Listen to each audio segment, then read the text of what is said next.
ഇന്ന് September 6. So എന്നത്തെയും പോലെ ഇന്നത്തെയും കുറിച്ച് major scientific and historical events പരിചയപ്പെടുന്ന മറ്റൊരു വീഡിയോയിലേക്ക് സ്വാഗതം.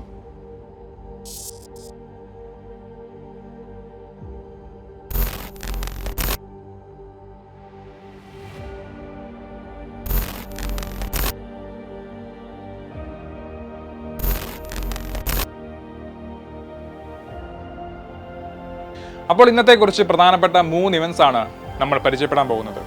So the first one, insulin by genetic engineering. 1978 September 6-നാണ് US ശാസ്ത്രജ്ഞർ ഈ കോളി ബാക്ടീരിയയുടെ ഒരു സ്ട്രെയിൻ വഴി ഒരു ഹ്യൂമൻ ടൈപ്പ് ഇൻസുലിൻ ഉൽപ്പാദിപ്പിക്കുമെന്ന് പ്രഖ്യാപിച്ചത്. ഇത് മാസങ്ങളോളം ജീൻ സ്പ്ലൈസിംഗ് ടെക്നിക്കുകളുടെ ഉപയോഗത്തിന് ശേഷം ജനറ്റിക്കലി രൂപകൽപ്പന ചെയ്തതാണ്. കാലിഫോർണിയയിലെ ബയോ കെമിക്കൽ സ്ഥാപനമായ Genentech Inc, San Francisco, Los ഏഞ്ചൽസിലെ City of Hope National Medical Center എന്നിവിടങ്ങളിലെ ഗവേഷണ സംഘങ്ങളുടെ സംയുക്ത ശ്രമമായിരുന്നു ഈ പ്രവർത്തനം. ഒരു സാധാരണ ശരീരത്തിന്റെ ഇൻസുലിൻ ഉൽപാദനം പാൻക്രിയാസ് എന്ന കോശങ്ങൾക്കുള്ളിലാണ് നടക്കുന്നത്. ചില ജീനുകളാണ് അത് പ്രോഗ്രാം ചെയ്യുന്നത്. 1982-ൽ എലി ലില്ലി ഫാർമസ്യൂട്ടിക്കൽ കമ്പനിയാണ് ആദ്യത്തെ റീകോമ്പിനന്റ് DNA മരുന്ന് ഹ്യൂമിലിൻ ഇൻസുലിൻ വിപണനം ചെയ്തത്. Second one, first UK telephone exchange. 1879 സെപ്റ്റംബർ 6-നാണ് ടെലിഫോൺ കമ്പനി ലിമിറ്റഡ് എഡിസന്റെ സിസ്റ്റം ഉപയോഗിച്ച് ലണ്ടനിലെ ലോംബാർഡ് സ്ട്രീറ്റിൽ ആദ്യത്തെ പബ്ലിക് ബ്രിട്ടീഷ് ടെലിഫോൺ എക്സ്ചേഞ്ച് തുറന്നത്. 2 പാനലുള്ള വില്യം സ്വിച്ച് ബോർഡ് ഉപയോഗിച്ച് എക്സ്ചേഞ്ച് ആദ്യം വെറും 8 വരിക്കാർക്ക് മാത്രമാണ് സേവനം നൽകിയത്.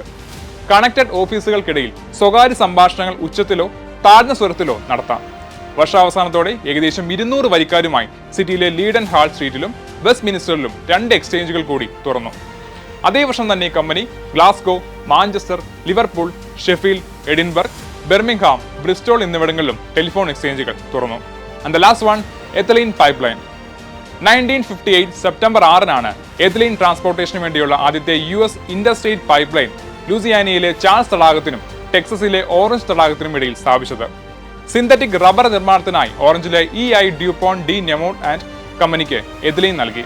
ടെക്സസിലെ 14 കൗണ്ടികളിലും 2 ഇടവകളിലും ഇപ്പോൾ 100 കണക്കിന് മൈൽ എത്തലീൻ പൈപ്പ് ലൈനുകൾ വ്യാപിച്ചു കിടക്കുന്നു. ഇതേപോലെ ഒട്ടനവധി പ്രത്യേകതകളുള്ള ഈ ദിവസത്തിലെ കുറച്ച് പ്രധാനപ്പെട്ട ഇവന്റ്സ് മാത്രമാണ് ഞാനിപ്പോൾ നിങ്ങളോട് പറഞ്ഞത്. സോ ഇതേപോലെ മറ്റ് പല ഇവന്റ്സ് നിങ്ങൾക്ക് അറിയാമെങ്കിൽ കമന്റ് ചെയ്യുക. Thank you.